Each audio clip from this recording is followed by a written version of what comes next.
Hey everyone, welcome back to my channel where healing meets higher consciousness. Today we're going to be discussing something that needs to be understood at the soul level: sex versus sacred union, and the divine masculine's journey into heart-centered intimacy. This video isn't just for my divine masculines, it's for my divine feminines too.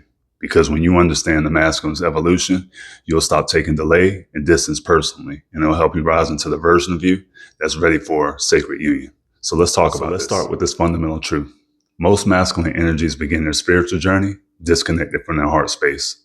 Why? Because they were never taught how to feel, only how to perform, protect, provide, and suppress. So sex becomes an outlet, a way to release the pain. The act of sex momentarily makes the masculine feel validated, wanted, and powerful.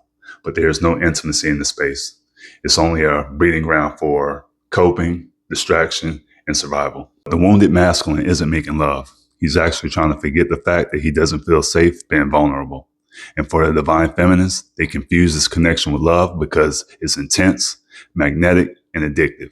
But intensity doesn't mean intimacy. It's not soul merging. It's actually trauma bonding. Now let's take it a step deeper. Trauma bonding often shows up like over-explaining yourself to keep the connection alive, having the fear and anxiety whenever you don't hear from them, sexual chemistry, masking emotional unavailability, and also confusing pain with passion. And here's the thing, this isn't just about the masculine being wounded. The feminine who hasn't integrated her own emotional wounds will attract the masculine who will reflect those same wounds back to her. You're not connecting through love, you're connecting through lack. So when the masculine pulls away after sex, the feminine thinks, what did I do wrong? But it's not about punishment, it's about initiation. And the time in between sex is a sacred mirror. And it's asking you both, are you ready to stop consuming love? Because it's time to start becoming love. As time goes on, eventually this masculine will hit a wall. He'll realize that he can't keep faking connection. His soul will start to whisper even louder. This is when the journey will start to begin, inward. He'll realize that pleasure without purpose is empty. Performance without presence is hollow. And power without heart is dangerous. This is when the sacred union is born, not from sex, but self-awareness. And when this happens, he no longer just wants to feel good. He wants to feel God. And this transition for him is terrifying because it means now he has to drop the armor, face the shame, and open up his heart in a world that taught him to stay closed off.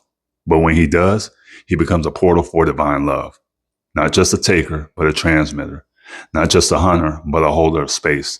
And not just a lover, but a spiritual mirror. I want to be abundantly clear. I don't want to make sacred union sound like it's all roses, rainbows, sunshine, and unicorns, because all relationships has its challenges.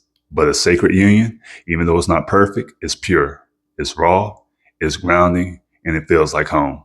And here are the signs to see if you're entering a sacred union and not another karmic pattern. There's mutual emotional availability.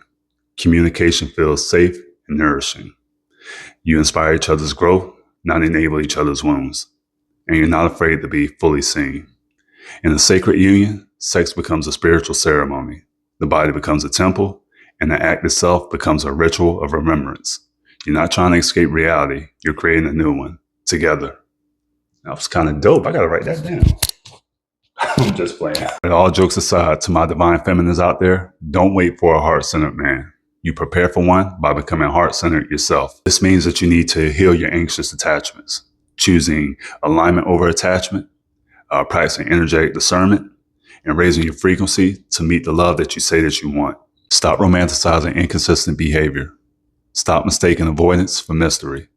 And stop shrinking yourself to keep someone who isn't even ready.